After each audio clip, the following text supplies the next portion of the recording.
ন্যায় বিচাৰি গুৱাহাটীলৈ আহিছে ৰাহুল গান্ধী। ৰাহুল গান্ধী আহি আছে। ৰাহুল গান্ধীয়ে জুবিন গাৰ্গৰ যি মৃত্যুৰ ন্যায় বা যি মৃত্যুৰ গোচৰ সেই সন্দৰ্ভত জুবিন গাৰ্গক ন্যায় বিচাৰি আহিব। জুবিন গাৰ্গৰ বাবে ন্যায় বিচাৰি আহিব।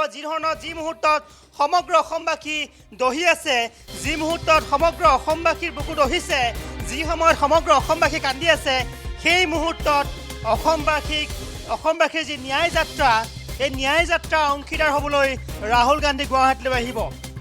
এই মুহূৰ্তৰ গুৰুত্বপূৰ্ণ খবৰ মাজে মাত্ৰ এটা দিন আৰু তাৰ পিছতে অৰ্থাৎ 17 অক্টোবৰত গুৱাহাটীলৈ ৰাহুল গান্ধী আহি আছে। জুবিন গাৰ্গৰ মৃত্যুৰ ন্যায় বিচাৰি গুৱাহাটী মহানগৰীত ৰাহুল গান্ধীয়ে তুলিব গৰ্জন তুলিব ৰাহুল গান্ধীয়ে। গৰজি উঠিব কংগ্ৰেছৰ এইগৰাকী যুৱৰাজ ৰাহুল গান্ধী। ৰাহুল গান্ধীয়ে জুবিন গাৰ্গৰ মৃত্যুৰ ন্যায় বিচাৰি গুৱাহাটী মহানগৰীত ভৰি থৈ গৰ্জন তুলিব বুলি অনুমান কৰা হৈছে। বিভিন্ন সময়ত বিজেপি যি মুহূৰ্তত হলঢাকত পৰে, সেই মুহূৰ্ততেই ৰাহুল গান্ধী অসমলৈ অহা পৰিলক্ষিত হয়। কা আন্দোলনৰ পিছৰ পৰিৱেশ বা বিভিন্ন সময়ত গুৱাহাটীলৈ আহিছিল, ভাৰত জোড়ো যাত্ৰা কৰিছিল, ন্যায় যাত্ৰা কৰিছিল। এইবাৰ কিন্তু যাত্ৰাৰ নাম বেলেগ হৈছে, সেয়া হৈছে জুবিন গাৰ্গৰ ন্যায় যাত্ৰা। সেই যাত্ৰাৰ অংশ ল'ব ৰাহুল গান্ধীয়ে। কংগ্ৰেছৰ যুৱৰাজ, ভাৰতীয় জাতীয় কংগ্ৰেছৰ যুৱৰাজ, কংগ্ৰেছৰ নেতা, সাংসদ, কংগ্ৰেছৰ লোকসভাৰ বিৰোধী দলপতি এইগৰাকী ৰাহুল গান্ধী। ৰাহুল গান্ধীয়ে এইবাৰ জুবিন গাৰ্গৰ হৈ মাত মাতিছে। জুবিন গাৰ্গৰ ন্যায় বিচাৰি ৰাহুল গান্ধী গুৱাহাটীলৈ আহি আছে, অসমলৈ আহি আছে। অসমত ভৰি থৈ ৰাহুল গান্ধীয়ে গৰ্জন তুলিব, ৰাহুল গান্ধীয়ে ন্যায় বিচাৰিব, ৰাহুল গান্ধীয়ে কংগ্ৰেছৰ হৈ ন্যায় বিচাৰিব। ৰাহুল গান্ধীয়ে এইগৰাকী জুবিন গাৰ্গ, যিগৰাকী জুবিন গাৰ্গ এই মুহূৰ্তত সমগ্ৰ বিশ্ববাসীৰ নয়নৰ মণি হৈ আছে, সমগ্ৰ বিশ্ববাসীৰ হৃদস্পন্দন হৈ আছে। যিজন জুবিন গাৰ্গক হেৰুৱাই আজি সকলো মৰ্মাহত হৈছে, সেইজন জুবিন গাৰ্গৰ মৃত্যুৰ ন্যায় বিচাৰি গুৱাহাটীলৈ আহি আছে ৰাহুল গান্ধী। কংগ্ৰেছ যুৱৰাজ, কংগ্ৰেছ নেতা, সাংসদ ৰাহুল গান্ধীয়ে গৰ্জন তুলিব, গৰজিব ৰাহুল গান্ধী। ৰাহুল গান্ধীয়ে গৰজি উঠি জুবিন গাৰ্গৰ মৃত্যুৰ ন্যায় বিচাৰিব।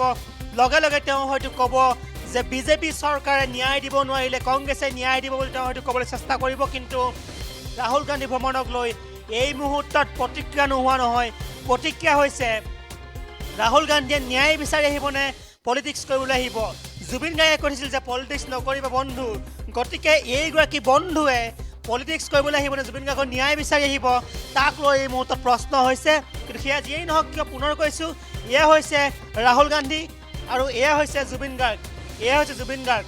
এই যি জুবিন গাৰ্গৰ মৃত্যু, এই মৃত্যুক লৈ এই মুহূৰ্তত অসমবাসী জ্বলি আছে, অসমবাসীয়ে কান্দি আছে, অসমবাসীয়ে উচুপি কান্দিছে।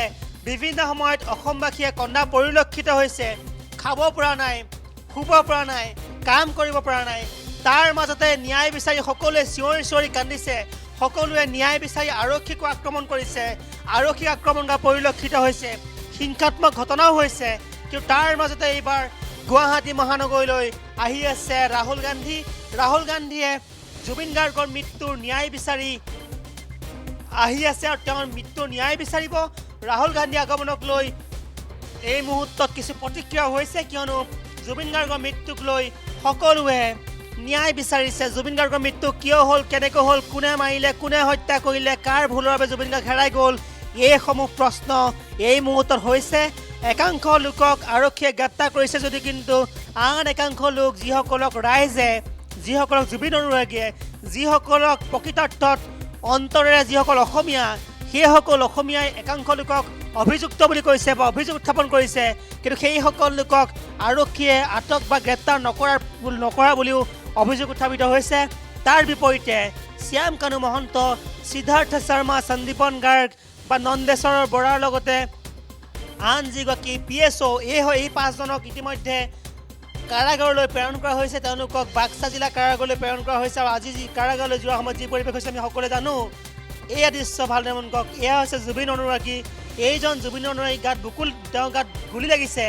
তেওঁ জুবিন গাৰ্গৰ বাবে তেওঁ নিজৰ তেজ দিছে, নিজৰ তেজ দিয়া পৰিলক্ষিত হৈছে। তাৰ পিছত জুবিন গাৰ্গে ন্যায় পাবনে প্ৰশ্ন উত্থাপন হৈছে।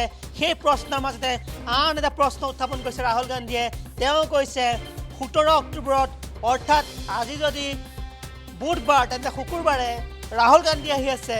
শুকুৰবাৰে ৰাহুল গান্ধীয়ে গৰ্জন তুলিব, গৰজিব, মাইক্ৰফোন হাতত লৈ ৰাহুল গান্ধীয়ে চিঞৰি ক'ব, হয়তো তেওঁ ক'ব ভগা অসমীয়াৰে, জয় জুবিন দা, জয় জুবিন দা আৰু জয় জুবিন দা জয় জুবিন দা বুলি চিঞৰি ৰাহুল গান্ধীয়ে হয়তো ন্যায় বিচাৰিব ৰাহুল গান্ধীয়ে ন্যায় বিচাৰি সেই ন্যায় তেওঁ কি ধৰণে পায় বা তেওঁ কি উত্তৰ পায় সেয়া পৰৱৰ্তী সময়ত চাবলগীয়া হ'ব কিন্তু এই মুহূৰ্তত গুৰুত্বপূৰ্ণ কথা এইটোৱে যে ৰাহুল গান্ধী আহি আছে জুবিন গাৰ্গৰ মৃত্যুৰ ন্যায় বিচাৰি